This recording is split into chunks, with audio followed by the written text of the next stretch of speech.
بسم اللہ الرحمن الرحیم الحمد للہ رب العالمین والصلاة والسلام علی اشرف الانبیاء والمرسلین نبینا محمد وعلی آلہ وصحبہ اجمعین رب اشرح لی صدری ویسر لی امری واحلل عقدۃ من لسانی یفقہوا قولی۔ ناظرین السلام علیکم ورحمۃ اللہ وبرکاتہ۔ آسان فہم قرآن، اس کے 30ویں سبق کے لیے میں آپ کا استقبال کرتا ہوں، جس میں ہم سورۃ الکوثر پڑھیں گے، ساتھ ہی ساتھ اذان کے بعد کی دعا بھی سیکھیں گے۔ گرامر میں ضل اور ظن دو مختلف افعال کی پریکٹس کریں گے اور کچھ نکات بھی لیں گے تعلیم کے، شوق کے، خوف کے، جیسا کہ ہم ہر سبق میں کرتے رہے ہیں۔ اب آئیے سورۃ الکوثر کی طرف، بالکل چھوٹی سی سورت۔ اس میں اللہ تعالیٰ نے اپنے رسول کو تسلی دی ہے، فرمایا ہے اللہ تعالیٰ نے اعوذ باللہ من الشیطان الرجیم انا اعطیناک الکوثر، انا بے شک ہم، انا کا مطلب بے شک، انا بے شک ہم، اعطینا ہم نے عطا کیا، کا آپ کو، اعطا مطلب دیا، اعطا مطلب دیا، عطا کیا، اردو سے اعطا، اعطو، اعطیتا، اعطیتم، اعطیتو، اعطینا، ٹھیک ہے۔ اعطینا ہم نے عطا کیا، اللہ تعالیٰ فرما رہا ہے کہ ہم نے عطا کیا کا آپ کو، الکوثر، الکوثر، ہم نے عطا کیا آپ کو کوثر۔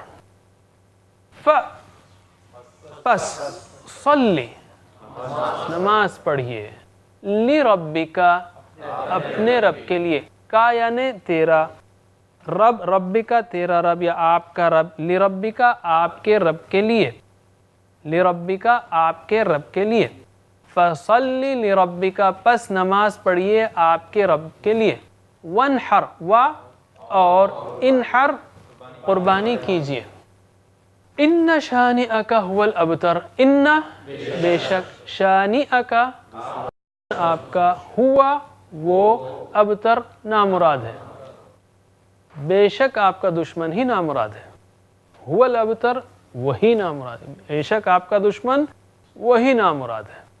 چھوٹی سی مختصر صورت جس کے بارے میں مختلف شان نزول کے بارے میں آیا ہے، مثلا آپ کے بیٹے کی وفات پر دشمنوں نے خوشیاں منائی، کہا کہ آپ ابتر ہو گئے، یعنی چونکہ آپ کا بیٹا نہیں رہا تو آپ کی بات کٹ گئی، ختم ہو گئی، اب کوئی جو ہے آپ کا پیغام لینے والا نہیں رہے گا۔ اللہ تعالیٰ نے فرمایا ان شانئک هو الابتر، جو بھی محمد صلی اللہ علیہ وسلم کی دشمنی کرے گا، آج بھی اگر کوئی کرتا ہے، وہی نامراد رہے گا، خسارے میں رہے گا، اس زمانے ہی کے لیے نہیں، ہمیشہ ہمیشہ کے لیے ہے یہ۔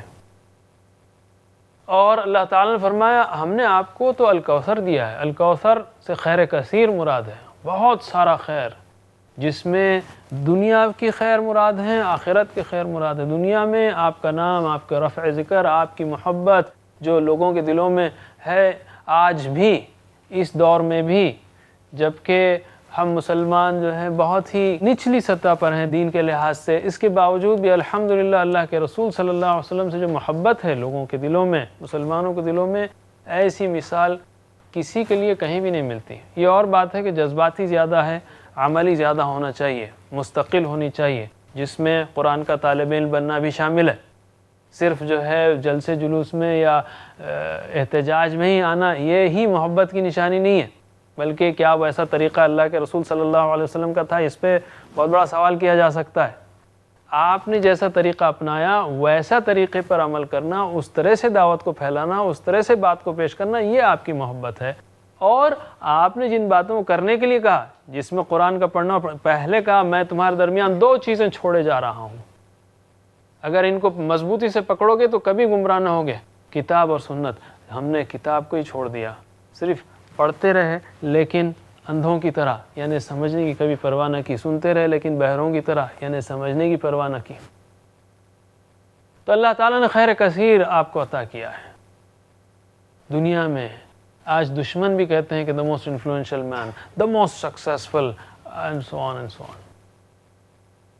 آخرت میں حوض کوثر، نہر کوثر، حوض کوثر جس پر آپ اپنی امتیوں کو پانی پلائیں گے، یاد رہے اس وقت بعض لوگ حوض کے قریب آئیں گے اور ان کو روک دیا جائے گا. آپ صلی اللہ علیہ وسلم کہیں گے یہ میرے امتی ہیں، یہ میرے امتی ہیں.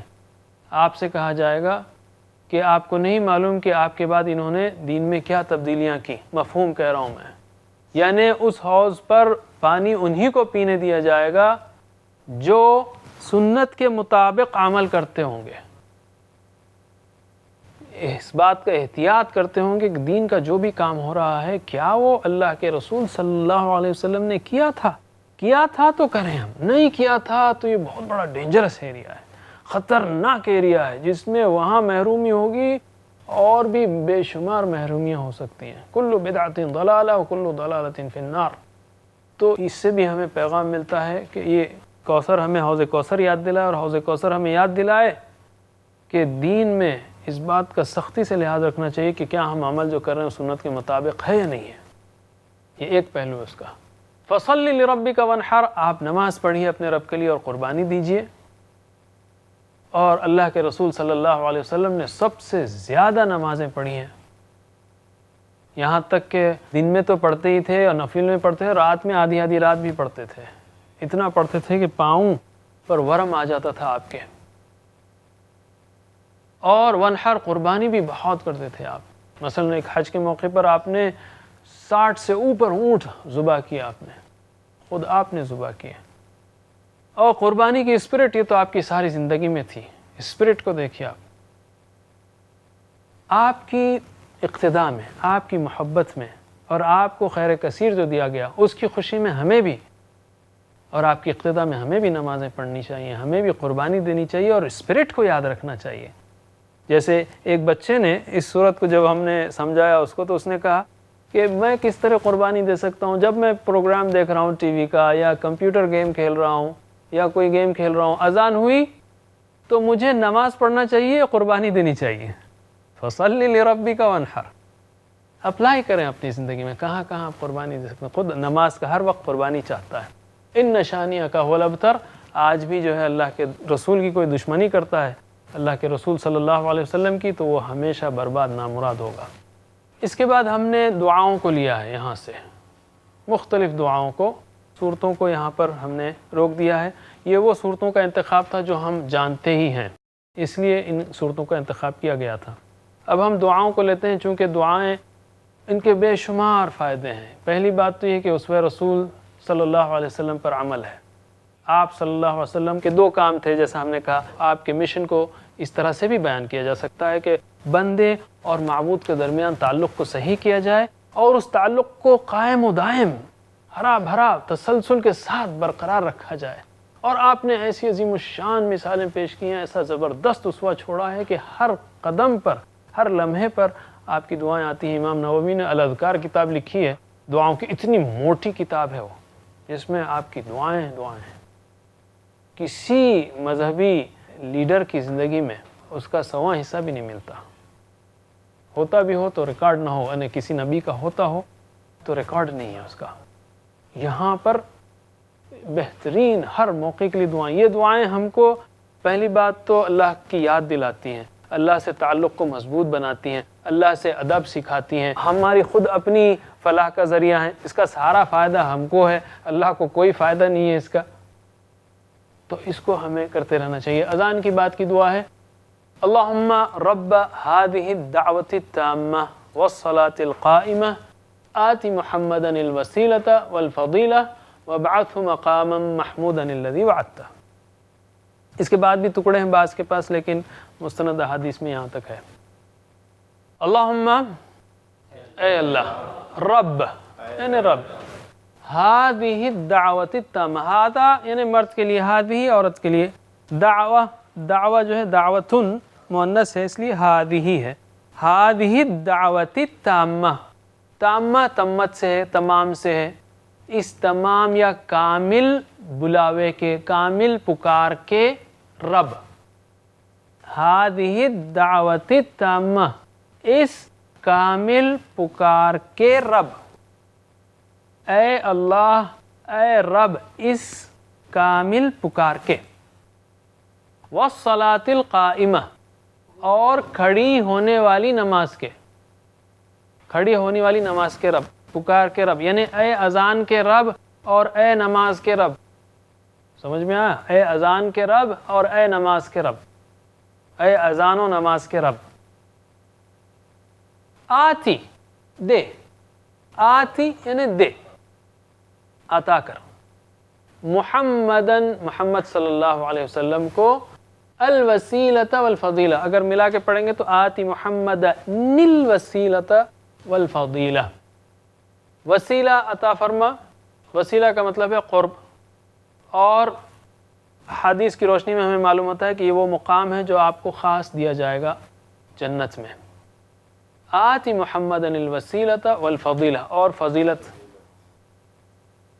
وابعثہ، اور پہنچا انہیں، وابعثہ اور پہنچا انہیں، فائز فرما، بعثت فرما، مبعوث فرما. ٹھیک ہے.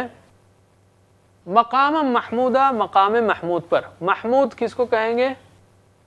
جس کی تعریف کی گئی، لیکن یہ خاص مقام ہے یہ بھی. مقام محمودہ، جیسے حمیدہ حمیدو، حامد محمود، حامد تعریف کرنے والا، محمود جس کی تعریف کی گئی. مقام محمود، مقام جس کی تعریف کی گئی لیکن یہ خاص مقام ہے، مقام جو آپ کو عطا کیا جائے گا. وَبَعَثْهُ مَقَامًا مَحْمُودًا الَّذِي وَعَدتَّ، الَّذِي جس کا، وعدت آپ نے وعدہ کیا، ہو ان سے، اوکے، ان سے، محمد صلی اللہ علیہ وسلم سے. وعدتہ جس کا وعدہ کیا آپ نے ان سے، محمد صلی اللہ علیہ وسلم سے. وعدہ وعدو وعدتا ہم نے کیا ہے یہ، وجدہ وجدو وجدتا، وعدہ وعدو وعدتا آپ نے وعدہ کیا، ہو ان سے یعنی محمد صلی اللہ علیہ وسلم سے. اے اللہ، اے رب، اس کامل دعوت کے اور قائم ہونے والی نماز کے، یعنی اے اذان و نماز کے رب، عطا کر محمد صلی اللہ علیہ وسلم کو وسیلہ اور فضیلہ، اور مبعوث فرما ان کو مقام محمود پر. تین چیزوں کا ہم سوال کر رہے ہیں اللہ کے رسول صلی اللہ علیہ وسلم سے، وسیلہ، فضیلت اور مقام محمود. ٹھیک ہے. وسیلہ بولیے، فضیلت اور مقام محمود. پھر سے بولیے، وسیلہ، فضیلت اور مقام محمود. پھر سے، وسیلہ، فضیلت اور مقام محمود. بعض وقت ہم دعائیں پڑھتے ہیں لیکن احساس نہیں ہوتا کہ مانگ کیا رہے ہیں، بس بغیر سمجھے نہیں مانگنا چاہیے. کیا پوچھ رہے ہیں مانگیے آپ.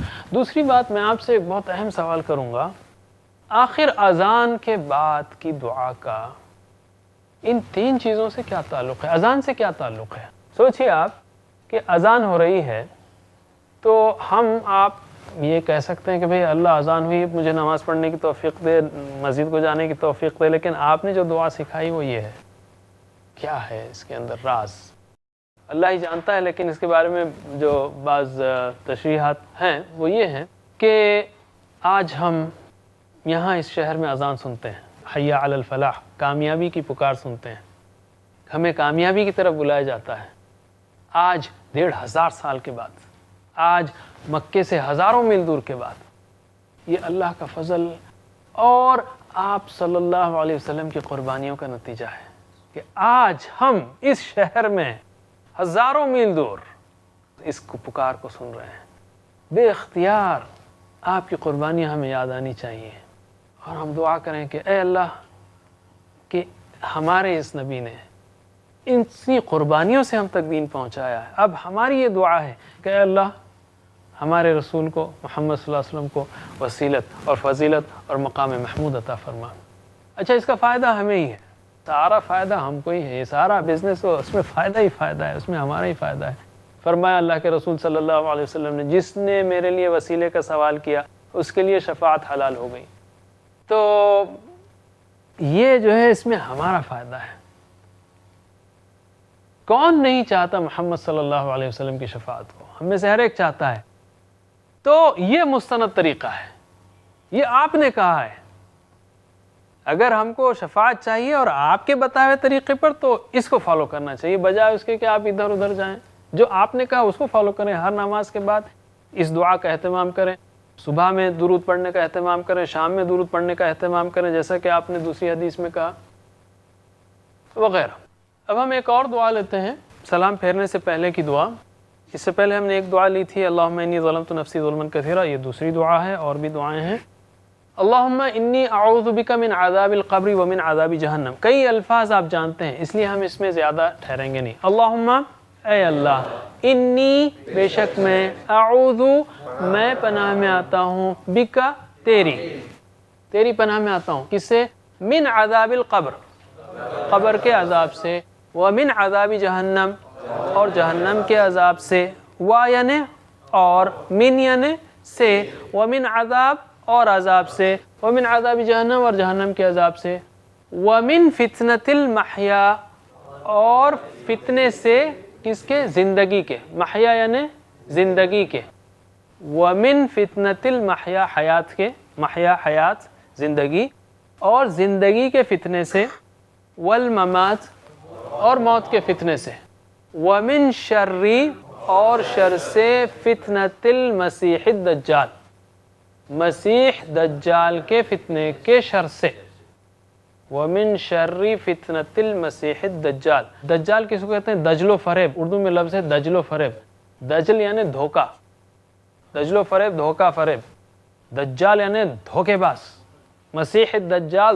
دھوکے باز مسیح، جھوٹا مسیح، جھوٹے مسیح کے فتنے کے شر سے، جھوٹے مسیح کے فتنے کے شر سے، ومن شر فتنۃ المسیح الدجال۔ تو یہ سارے فتنے، مثلا عذاب قبر، قبر جو ہے پہلی منزل ہے آخرت کی، اور اینڈ ایسا نہ ہو، نہ ہمارا ابتدا خراب ہو نہ انتہا خراب ہو، عذاب جہنم، اور زندگی اور موت کے فتنے، اور اس دنیا میں جو سب سے بڑا فتنہ بھی باقی ہے مسیح الدجال کا، اس فتنے کے شر سے بھی اگر ہم زندہ رہیں تو اللہ تعالی ہمیں اس فتنے سے بچائے۔ یہ سارے فتنوں سے اللہ کے رسول صلی اللہ علیہ وسلم نے ہمیں بہترین تعلیم دی ہے۔ کون ہے، میں پھر سے وہ کہتا ہوں جو میں نے سورہ فلق اور ناس میں کہا تھا، ہم میں سے کون ہے جو محفوظ نہیں رہنا چاہتا؟ صرف ایک بیوقوف ہی ہوگا جو محفوظ نہیں رہنا چاہتا۔ تو اتنی ساری سہولت اور تعلیم کے باوجود اگر ہم اہتمام نہ کریں تو اس میں ہمارا ہی خسارہ ہے، سارا بتانے کے باوجود۔ اب میں گزارش کرتا ہوں ہمارے ساتھی قاری عمران خان سے کہ وہ آئیں اور آپ کو سورۃ الکوثر کی پریکٹس کرائیں۔ السلام علیکم ورحمۃ اللہ وبرکاتہ۔ اعوذ باللہ من الشیطان الرجیم، بسم اللہ الرحمن الرحیم، انا اعطیناک الکوثر، انا اعطیناک الکوثر، فصل لربک وانحر، فصل لربک وانحر، ان شانئک هو الأبتر، إن شانئك هو الأبتر۔ جزاکم اللہ خیر۔ اب ہم آتے ہیں گرامر کی طرف، قواعد کی طرف۔ ناظرین، ہم آپ سے پھر گزارش کریں کہ آپ جب ان قواعد کی پریکٹس کریں تو صوفے میں یا کرسی میں سیدھے سے بیٹھ جائیے اور پریکٹس کے لیے تیار ہو جائیے، گہری سانس لے کر، تاکہ سانس کی وجہ سے آپ کا دماغ فریش ہو جائے۔ آئیے گرامر میں ہم کرتے ہیں دو افعال کی پریکٹس، ایک ہے ضل اور دوسرا ہے ظن۔ ان دونوں افعال کی خصوصیت یہ ہے کہ اب تک جو ہم نے افعال دیکھے تھے اس میں 3 حروف الگ الگ تھے، جیسے فتح، نصر، ضرب، سمع۔ اس میں کیا ہو گیا؟ اس میں ضل، ضا لام لام دونوں حرف ایک ہی ہیں، ضاد لام لام، ضل یا ظن، ضا نون نون۔ اس کی پریکٹس ہم کریں گے، تھوڑے سے چینجز ہیں۔ جیسے ضل وہ گمراہ ہوا، ترجمہ کیجئے، ضل یعنی وہ گمراہ ہوا، ضلوا ضللتا، ضللتم، ضللتو، ضللنا۔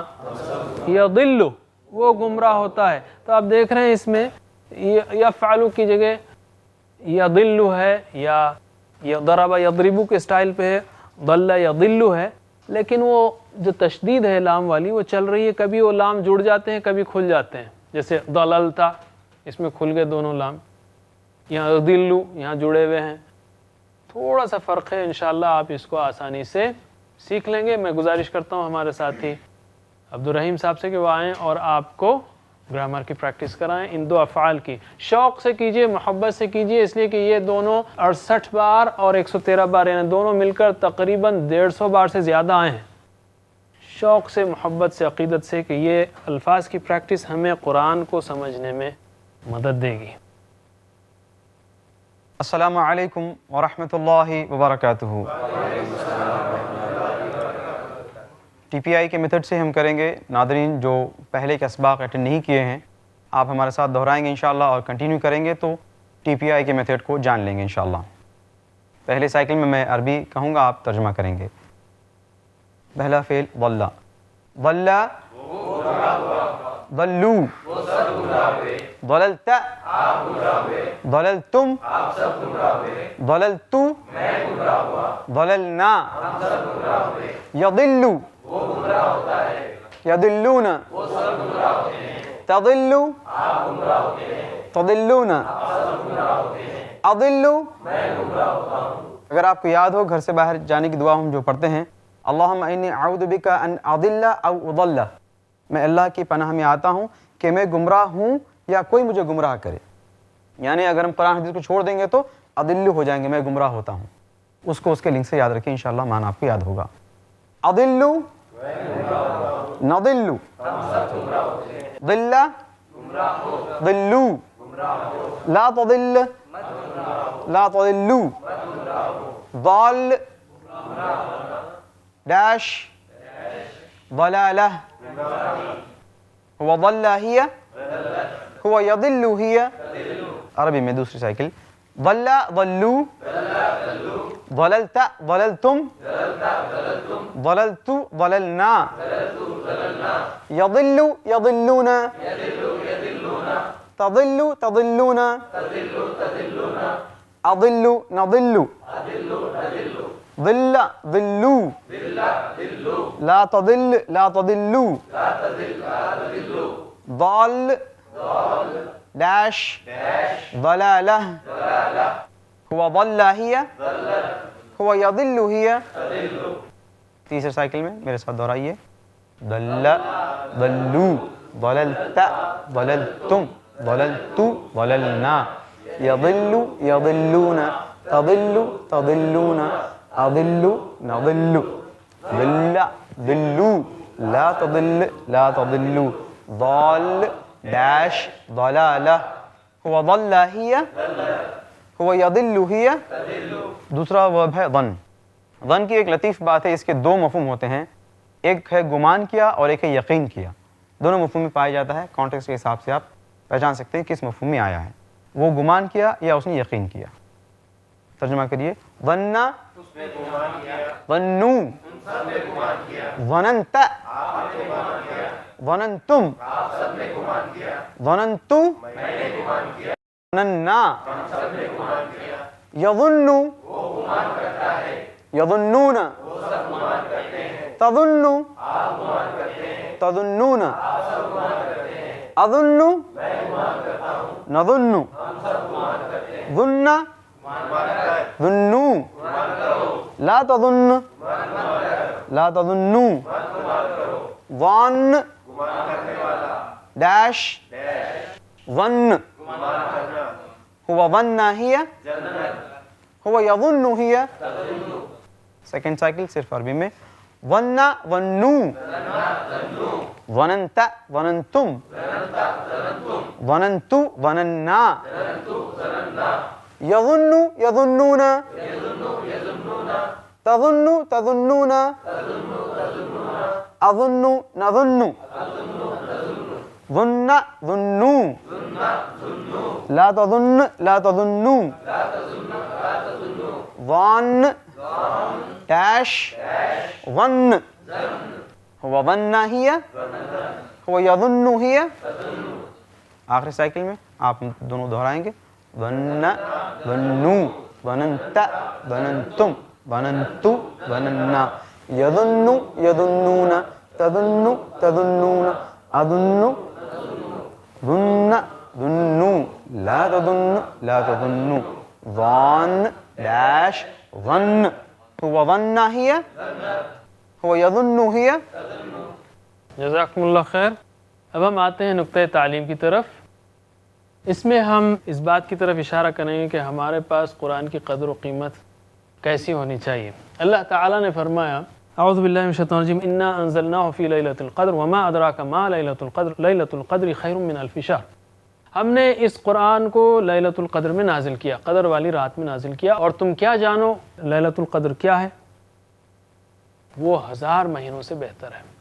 اس آیت کو یا ان آیتوں کو سمجھنے کے لیے آپ ایک مثال لیجئے. فرض کیجئے ایک بہت ہی سخی کریم اور بہت ہی مالدار ہستی ہے, اور بہت ہی خوبیوں والی ہستی ہے, نوازنے والی ہستی ہے. کوئی انسان ہے فرض کیجئے, وہ ایک راستے سے گزرتا ہے, وہ ایک راستے سے گزرتا ہے, اس راستے کے مٹی کنکر پتھر سونے اور ہیرے جواہرات کے ہو جاتے ہیں.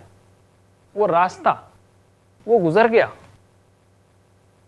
تو وہ ہستی کیسی ہوگی؟ یعنی وہ بانٹنے کے لیے, نوازنے کے لیے اپنے راستے کو سونے کا اور کنکروں کو ہیرے جواہرات کا کر دیتا ہے, تو وہ ہستی کیسی ہوگی؟ قرآن اس رات میں نازل ہوا تو رات 1000 مہینوں سے بہتر ہوئی. ابھی قرآن کی بات نہیں ہو رہی ہے, سمجھ رہے نا آپ؟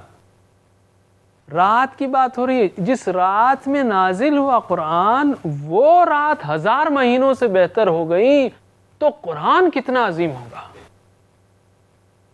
صرف اس کے نزول کی وجہ سے وہ رات 1000 مہینوں سے بہتر ہو گئی, تو وہ کتاب کتنی عظیم ہوگی. سوچئے آپ اس قدر و قیمت کو, اور اس عظیم الشان نعمت پر اللہ تعالیٰ کا 1000 بار شکر ادا کریں ہم کہ وہی کتاب میرے اور آپ کے گھر میں ہے. وہ کتاب جس کے نزول پر, وہ کتاب جس کے نزول پر وہ رات 1000 مہینوں سے بہتر ہو گئی. مجھے تو جب بھی اس کتاب کو اپنے گھر میں دیکھنا چاہیے تو میرا دل خوشی سے باغ باغ ہونا چاہیے. میرے پاس قرآن ہے, یہ وہ کتاب ہے جس کے نزول پر اتنا بڑا اہتمام کیا گیا تھا. کیا خوش قسمت ہوں میں. ایسا نہیں کہ اگر مجھ سے کہا جائے کہ بھئی قرآن کی کلاس ہے, جی نہیں میرے پاس ٹائم نہیں ہے, میں بیزی ہوں, میرے پاس فلاں کام ہے, ایسا ہے. کتنی بڑی ناقدری ہوگی, کتنی بڑی ناقدری ہوگی اگر ہم کہیں کہ میرے پاس قرآن پڑھنے کے لیے ٹائم نہیں ہے. ہم اپنے آپ کو گرا رہے ہیں اگر ہم اس کتاب کی قدر نہ کریں. ناظرین, انشاءاللہ آپ سے امید ہے کہ آپ پھر سے اگلے پروگرام میں حاضر ہوں گے. ابھی سے نیت کیجئے, نیت کا ثواب ہے, نیت کا اجر ہے. اسی پر ہم آج کا سبق ختم کرتے ہیں. اللہ سے دعا ہے کہ وہ ہمیں قرآن کریم پڑھنے, سمجھنے, عمل کرنے اور پھیلانے کی توفیق دے. وآخر دعوانا الحمدللہ رب العالمین. سبحان اللہ وبحمدہ, سبحانک اللہم وبحمدک, نشہد ان لا الہ الا انت, نستغفرک ونتوب الیک. والسلام علیکم ورحمۃ اللہ وبرکاتہ.